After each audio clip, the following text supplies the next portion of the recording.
मेरा नाम कुलसुम है और मैं लिंक्डइन पर्सनल ब्रांडिंग एक्सपर्ट हूँ। मैंने अपनी जर्नी 7 सितंबर 2023 में स्टार्ट की थी when I was doing my internship in university.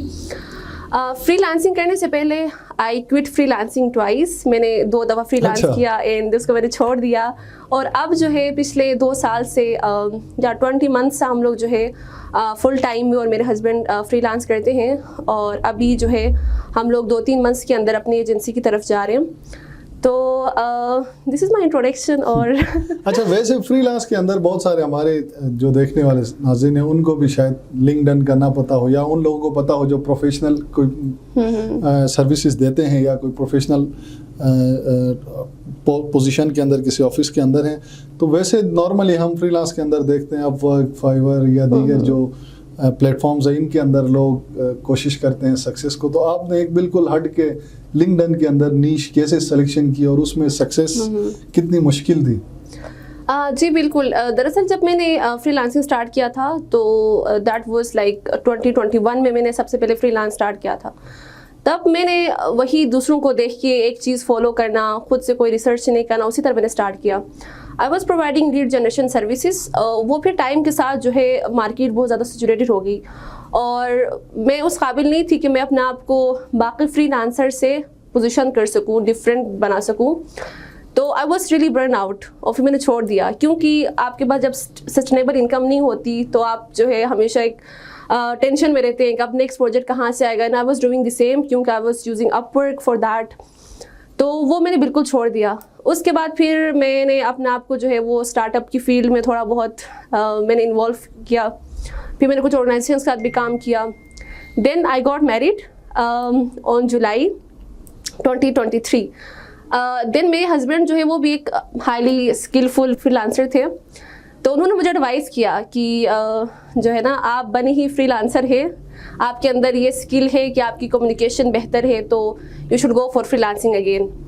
तो अब मुझे समझ नहीं आ रहा था कि मैं क्या काम करूं उस टाइम, क्योंकि मैंने बहुत सारी चीज़ें सीखी हुई थी। आई वॉज डूइंग इंटर्नशिप और साथ साथ मैंने बहुत सारी चीज़ों में अपने आप को इन्वॉल्व किया था, जैसे एफिलिएट मार्केटिंग है, SEO है। मतलब मुझे डिजिटल मार्केटिंग का हर थोड़ा थोड़ा पार्ट आता था। लेकिन प्रॉब्लम ये थी कि अब मुझे समझ नहीं आ रहा था कि मैं किस चीज़ को लेके आगे बढ़ूं। अब मैंने बहुत रिसर्च किया इसके ऊपर। अब मैंने शुरू में जो है SEO की सर्विसेज देना स्टार्ट किए। मैंने बहुत ज़्यादा जॉब्स पे अप्लाई किया, क्योंकि मेरे हस्बैंड खुद SEO एक्सपर्ट थे, तो मैंने उनसे भी हेल्प ली और मैंने जो है अपवर्क पे ही जॉब्स अप्लाई करना स्टार्ट किया। बट रिस्पॉन्स वाज 0, क्योंकि वो एक ऑलरेडी जो है हाईली सैचुरेटेड स्किल थी। तो मुझे कोई जॉब नहीं मिली उस टाइम। फिर अब मैंने फिर वही सोचा कि अब मैं छोड़ दूँ दोबारा से, जो है ना, मैं थर्ड टाइम में क्विट करूँ। लेकिन फिर देन आई स्टार्टेड रिसर्च कि मैं किस फील्ड में जा सकती हूँ जिस पे डिमांड भी ज़्यादा हो और कंपटीशन भी कम हो। राइट, मैं हट के क्या कर सकती हूँ।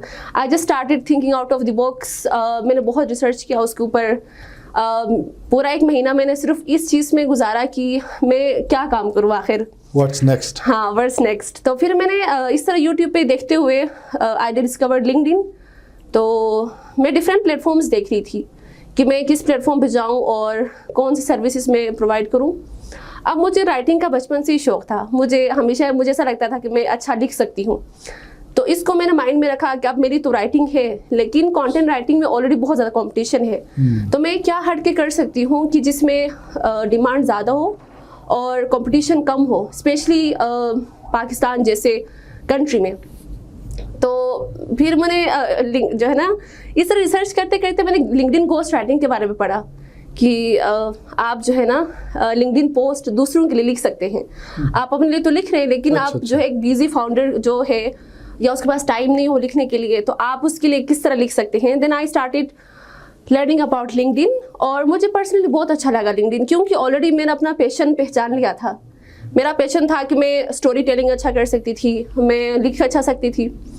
तो मैंने वही सोचा कि हाँ, अब मुझे पता है कि दिस इज़ माई नीश। और then I started defining my target audience कि मेरे टारगेट ऑडियंस कौन हो सकते हैं, कौन लोग मुझसे मेरे सर्विसेज ले सकते हैं। इस फील्ड में बहुत कम ऑलरेडी मार्केट में एग्जिस्ट थे ना, आपको उस तरह मेंटोर मिल सकते थे ना, कोई और इंस्पिरेशन स्टोरी तो इसमें फिर आपने पर्सनली इस चीज़ को बिल्कुल। फाइंड आउट किया कि कैसे बिल्कुल, इसमें मैंने वही ना 1 महीना पूरा लगाया मैंने इसके ऊपर। दैट वाज नॉट इजी, क्योंकि मेरा साथ साथ इंटर्नशिप भी चल रहा था। I was really involve in different things.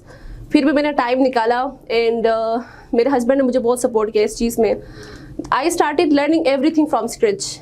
I took some courses, then मैंने जो है ना बिग क्रिएटर्स जो इस इंडस्ट्री में ऑलरेडी डोमिनेट थे उनको स्टडी करना स्टार्ट किया।